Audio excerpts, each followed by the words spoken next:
सबसे पहला नियम एकादशी व्रत का सबसे पहला नियम है कि आप जिस दिन व्रत करो उसके एक दिन पहले भक्ति का संचार इस हृदय में कर लो। भक्ति का संचार इस हृदय में कर लीजिए। जिस दिन आप व्रत करो, जैसे एकादशी का व्रत कर रहे हो तो दशमी के दिन शाम का समय जब आवे, रात्रि जब होने लगे, शाम का समय आवे और रात्रि का आप जब भोजन ग्रहण करो तो उस भोजन में कोई ऐसा पदार्थ ग्रहण मत करिए जिस पदार्थ के कारण आपकी एकादशी बिगड़ जाए।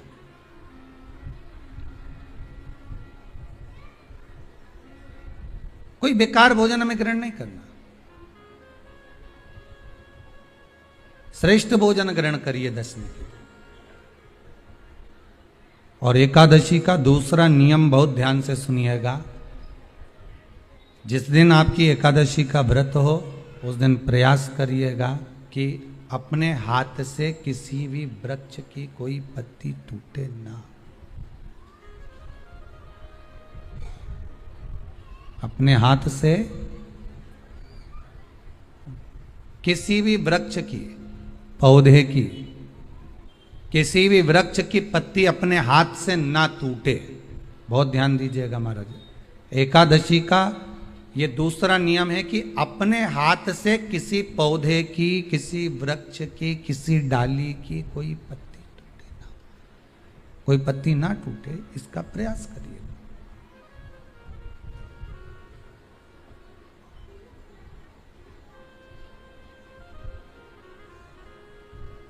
कितना सुंदर व्याख्यान कहा है, कितना सुंदर वर्णन है महाराज कि मात्र एकादशी का व्रत कर लेने पर, मात्र एकादशी का व्रत कर लेने पर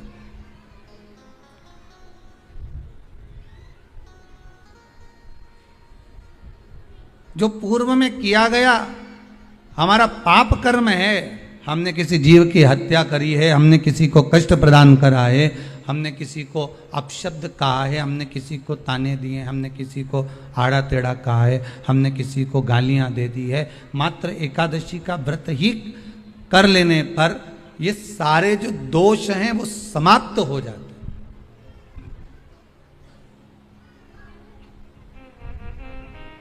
सारे दोष हमारे समाप्ति पर आ जाते हैं।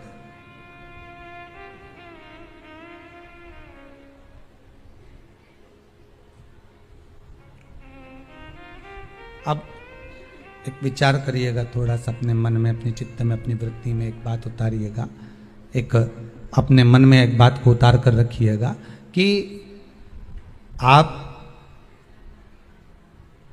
अपने पाप को, अपने पाप कर्म को जिस दिन क्षीण करने वाले हो, समाप्त करने वाले हो, अपने पाप को आप जिस दिन समाप्ति पर लेकर जा रहे हो तो उसके एक दिन पहले आपको प्रसन्नता होना चाहिए कि नहीं होना चाहिए कि कल मेरा पाप कटने वाला है, कल मेरा पाप समाप्त होने वाला है। जो मैंने पाप कर्म करा है वो समाप्त होगा, जो मैंने पाप कर्म करा है वो कल समाप्त हो जाएगा। तो एक दिन पहले आपके चेहरे पर प्रसन्नता हो कि ना हो।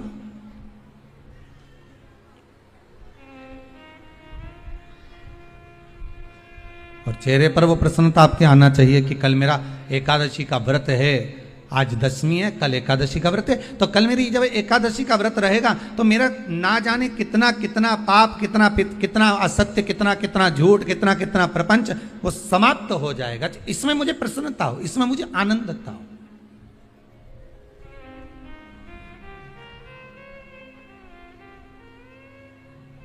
तो क्या कहा गया कि प्रयास करिएगा कि एकादशी के दिन कोई वृक्ष की, कोई डाली की, कोई कोपल की कोई पत्ती ना तोड़ी जाए। क्यों? तो कहा अगर उस पत्ती को हम तोड़ देते हैं, वृक्ष की पत्ती को या क्यारे में लगी हुई कोई डाली की पत्ती को हम तोड़ देते हैं तो एकादशी का पुण्य फल प्राप्त नहीं होता, एकादशी का कोई फल हमारे खाते में नहीं जाता, पुण्य फल प्राप्त। अब फिर भले तुम चाहे तुमने मोरधन खाया हो, चाहे तुमने फिर चिप्स खाई हो, चाहे तुमने फिर व्रत का कितना ही सामान खा गए हो और तुमने सोचा कि आज मेरी एकादशी है, तो फिर उसका कोई फल प्राप्त नहीं है, उसका कोई सुख प्राप्त नहीं है आपको, फिर उसका कोई आनंद प्राप्त नहीं है आपको, फिर उसमें कोई आनंद की अनुभूति आपको नहीं मिल रही। बहुत ध्यान से आज की कथा सुनना कि एकादशी का आपसे आपके बच्चे पूछेंगे, मम्मी हम भगवान विष्णु का दर्शन करते हैं, हम राम जी का दर्शन करते हैं, हम कृष्ण भगवान का दर्शन करते हैं, हम भवानी माता का दर्शन करते हैं, हम शंकर जी का दर्शन करते हैं, हम सारे देवी देवताओं का दर्शन करते हैं, पर ये एकादशी माता तो कभी नजर ही नहीं आती।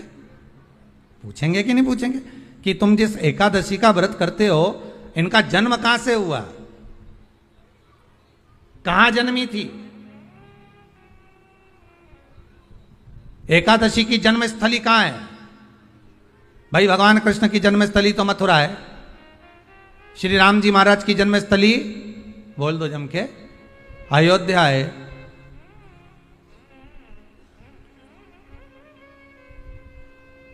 कोई आपसे पूछ ले कि एकादशी की जन्मस्थली कहां है, तो आधे लोग तो बाल खुजाने में लग जाएंगे कि एकादशी आखिर पैदा कहां हुई थी, जन्म कहां लिया था, इसका जन्म हुआ कहां था, कहां जन्मी थी ये?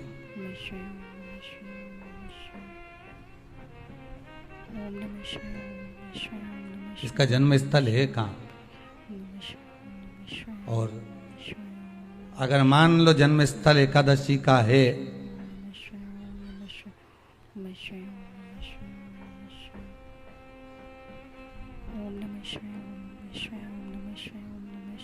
और एकादशी अगर जन्मी है, उसका जन्म हुआ है, और दुनिया के लोग इतना व्रत करते हैं, उपवास करते हैं,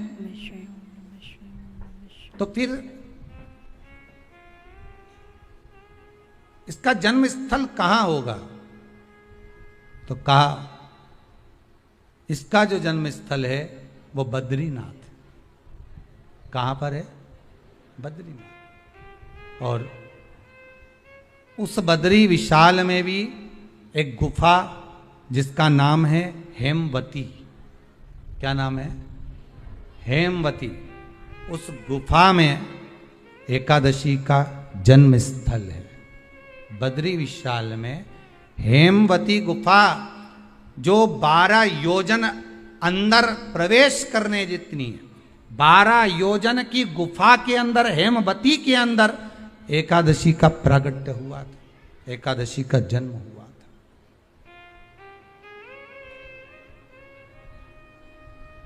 अब तो बता सकते हो ना कि कोई पूछे कि राम जी का जन्म अयोध्या में हुआ, भगवान कृष्ण का जन्म मथुरा में हुआ, और कोई पूछ ले आपका जन्म कहां हुआ था, अपन कह सकते ना सीहोर में हुआ हमारा। और आपसे कोई पूछे कहां हुए, तो कहीं इंदौर में हुए, कि देवास में हुए, कि भोपाल में हुए, कि मुंबई में हुए, कि पूना में हुए, आपका तो बता दोगे। पर बच्चे आपसे पूछ ले मम्मी तू इतनी एकादशी का व्रत करती है, एकादशी का तू व्रत करती है, और सबको करा देती है कि वल्लभ कुल की एकादशी करो, भले बकरी जैसे चरो पर एकादशी करो, और सबको एकादशी कराया, तो कोई पूछ ले कि एकादशी का जन्म कहां हुआ था, तो आप कह सकते हो कि बद्री विशाल में, हेमावती में, बद्री विशाल के हेमवती गुफा के अंदर, जो 12 योजन की गुफा है, उस गुफा में एकादशी का जन्म हुआ। कब हुआ?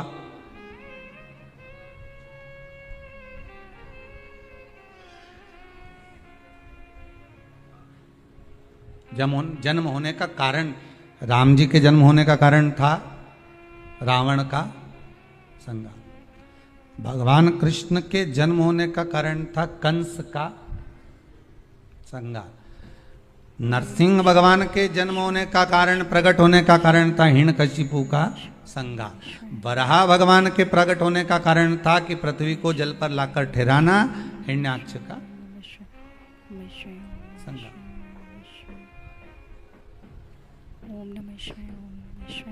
तो फिर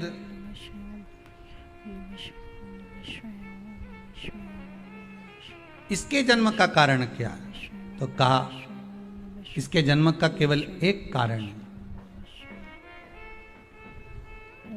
सतयुग में, अब एक और बात का बहुत ध्यान दीजिएगा महाराज, सतयुग एक बार नहीं हुआ कि तुम सोचो कि सतयुग के बाद में द्वापर त्रेता आ गया, त्रेता के बाद द्वापर आ गया, द्वापर के बाद कलयुग आ।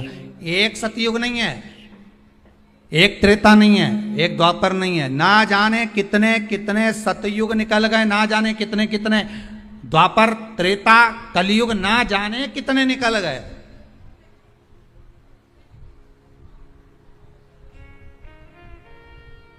और आप और हम जैसे भी इस पृथ्वी पर ना जाने कितने, अरे जम के तो बोलो, निकल गए। पृथ्वी वहीं की वहीं है, जिस मकान में रहते हो वो मकान भी वहीं की वहीं है। बस कभी कभी एकदम प्लाट हो जाता है, फिर उस पर वापस बन जाता है, फिर क्लीन, फिर बन गया, फिर क्लीन, फिर बन गया। ना जाने कितने कितने कितने कितने जन्म हम ले चुके हैं, और हमारे भी आगे का जन्म कितने जन्म होते रहेंगे। जमीन वहीं की वहीं रह जाएगी और अपन चले जाए, बस वो जगह वहीं रह गई।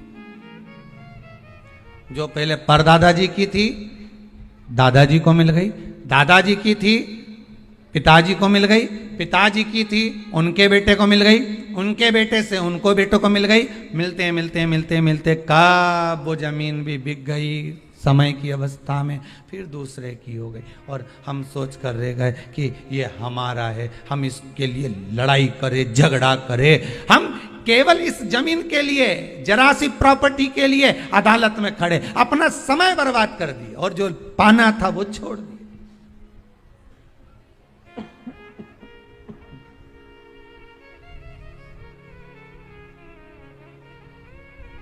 जो पाना था वो छोड़ दिया हमने।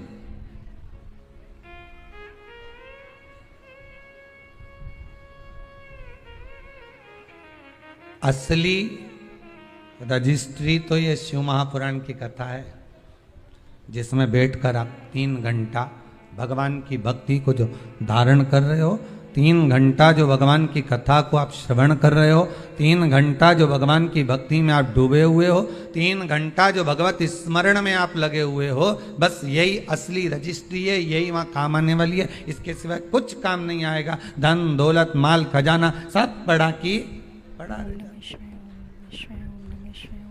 सब धरा की धरा।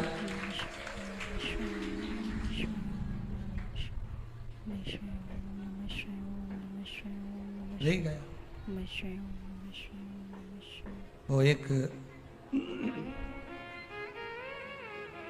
लाइन आप लोग स्मरण करते होंगे, सज धज के जिस दिन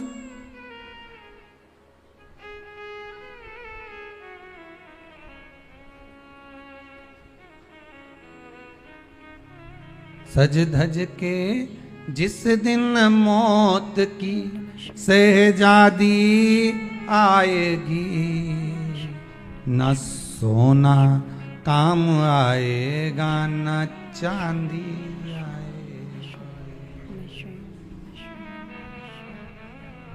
अलमारी में धरा की धरा रह जाएगा, लॉकर में पड़ा की पड़ा रह जाएगा।